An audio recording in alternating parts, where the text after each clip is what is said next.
ஆபத்தான இடங்கள்னு சொன்னதும் நம்ம ஊர்ல பேய் பங்களா, ஆள் இல்லாத கிணறுன்னு சின்ன சின்னதா யோசிப்போம். ஆனா இந்த உலகத்துல சில இடங்கள் இருக்கு, உயிரையே உறைய வைக்கிற அளவுக்கு திரும்ப வர முடியாத ஆபத்தான இடங்கள். அப்படிப்பட்ட டாப் 10 இடங்களை பத்தி தெரிஞ்சுக்கிறதுக்கு முன்னாடி வீடியோ லைக் பண்ணி சேனலையும் சப்ஸ்கிரைப் பண்ணிக்கோங்க.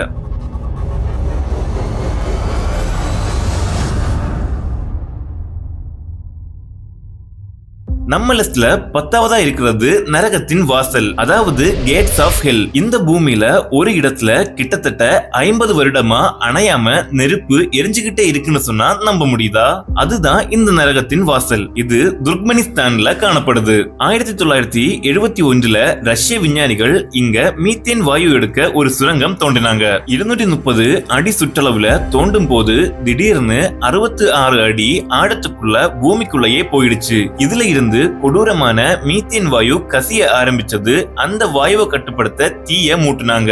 ஆனா எதிர்பாராத விதமா சுரங்கம் முழுக்க தீ பிடிச்சு இன்னைக்கு வரைக்குமே எரிஞ்சுகிட்டே இருக்குங்க. லிஸ்ட்ல 9வதா இருக்கிறது டானக்கில் டெசர்ட். பார்க்கவே ஒரு மாதிரி வேற்று கிரகம் போல தோற்றமளிக்கும் இந்த இடம். இது எத்தியோப்பியாவுல இருக்கிற டானக்கில் பாலைவனம். வருஷம் முழுக்க இங்க 35 டிகிரி செல்சியஸ் வெப்பநிலை காணப்படும். ஏன் இந்த இடம் இவ்வளவு கலர் கலரா இருக்குது அப்படின்னு யோசிச்சீங்கன்னா, ஒரு காலத்துல இது கடலா இருந்திருக்கு. ஆனா அதிகப்படியான வெப்பம், மழையே இல்லாதது, அடிக்கடி எரிமலை வெடிப்பு, இப்படின்னு பல காரணங்களால இது உப்பு படிவங்களா மாறிடுச்சு. இங்க மனுஷங்க வாழவே முடியாது. இவ்வளவு வெப்பமா இருக்கிறதுக்கு காரணம் பூமிக்கு அடியில இருக்கிற எரிமலைகள் தான். பார்க்க அழகா இருந்தாலும் விஷ வாயுக்களும் ஆசிட் ஊற்றுகளும் இங்க நிறைஞ்சிருக்கு. லிஸ்ட்ல 8வதா இருக்கிற இடம் டெத் வேலி. உலகத்திலேயே அதிக வெப்பம் இருக்கிற இடம் எதுன்னு பாத்தீங்கன்னா அது அமெரிக்காவுல இருக்கிற இந்த டெத் வேலி தான். இங்க அதிகபட்சமா 56.7 டிகிரி செல்சியஸ் வரைக்கும் வெப்பம் பதிவாயிருக்கு.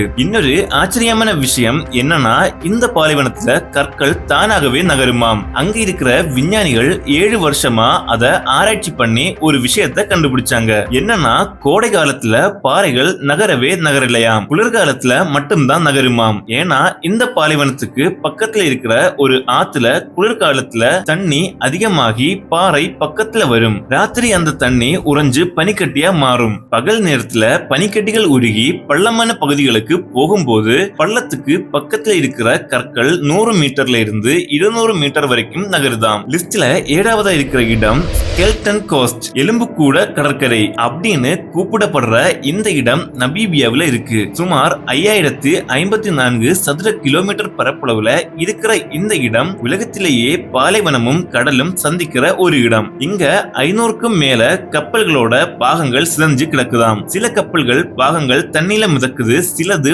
மண்ணுல புதஞ்சு கிடக்குது. அது மட்டும் இல்லாம சில எலும்பு கூடுகளும் இங்க காணப்படுது. உள்ளூர் மக்கள் சிலர் கடவுளோட கோபத்தால உருவான இடம் அப்படின்னு இத சொல்றாங்க. அதனால தான் இந்த ஏரியாவை நரகத்தின் வாசல் அப்படின்னு சொல்லுவாங்க.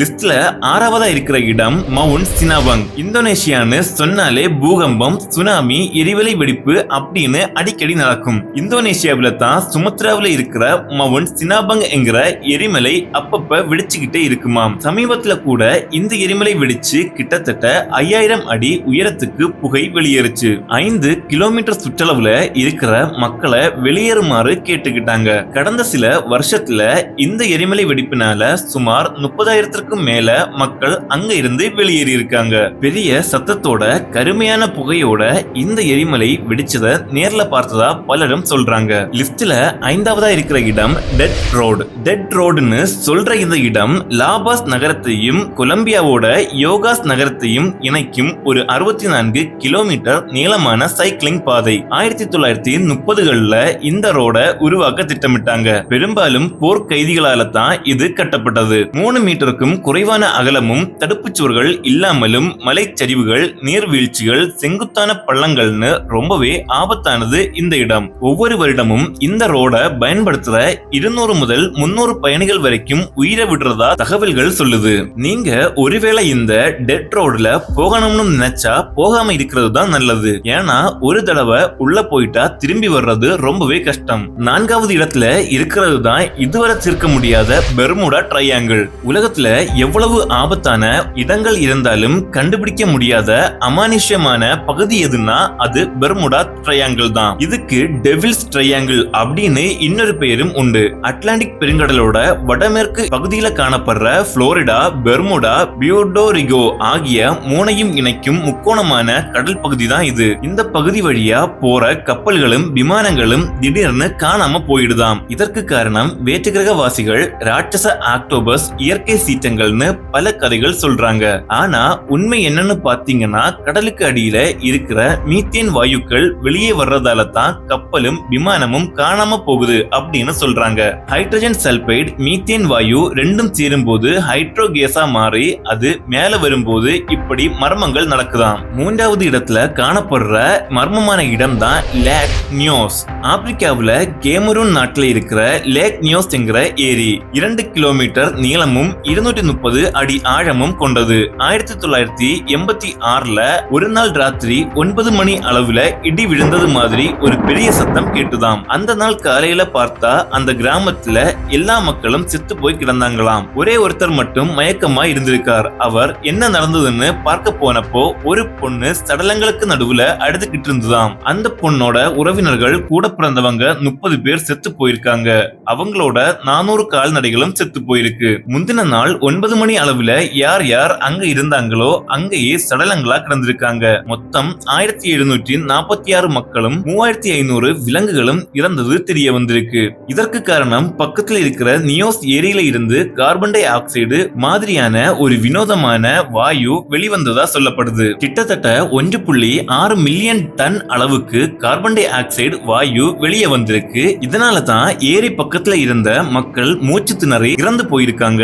இந்த சம்பவத்தை நினைச்சு இப்பவும் அந்த கிராம மக்கள் பீதியில தான் இருக்காங்களாம். லிஸ்ட்ல இரண்டாவதா இருக்கிறது லேக் நேட்ரான். கிழக்கு ஆப்பிரிக்காவுல தான்சானியாவுல இருக்கிற இந்த லேக் நேட்ரான் ரொம்பவே ஆபத்தான வித்தியாசமான ஏரி. இந்த ஏரிக்கு மேல பறக்கிற எல்லா பறவைகளும் கல்லா மாறிடுதாம். இப்படி ஒரு ஏரியில நடக்கிற நிகழ்வுகளை பத்தி நீங்க கேள்விப்பட்டிருக்கீங்களா? இந்த ஏரியில நிறைய பறவைகளோட சிலைகளை பார்க்க முடியும். ஆனா இவைகள் சிலைகள் இல்ல, உண்மையான பறவைகள் தான். கல்லா மாறி இருக்கு. இந்த ஏரியில அதிகப்படியான சோடியம் கார்பனேட் இருக்கிறதால தண்ணி ரொம்பவே உப்பு நீரா இருக்குமாம். அதனால இந்த ஏரியில இருக்கிற ஆல்கே மற்றும் பாக்டீரியாவால அந்த தண்ணி சிவப்பு நிறமா மாறி இருக்கு. இந்த சிவப்பு நிறத்தினால ஏரிக்கு மேல ஒரு பிரதிபலிப்பு ஏற்படுது.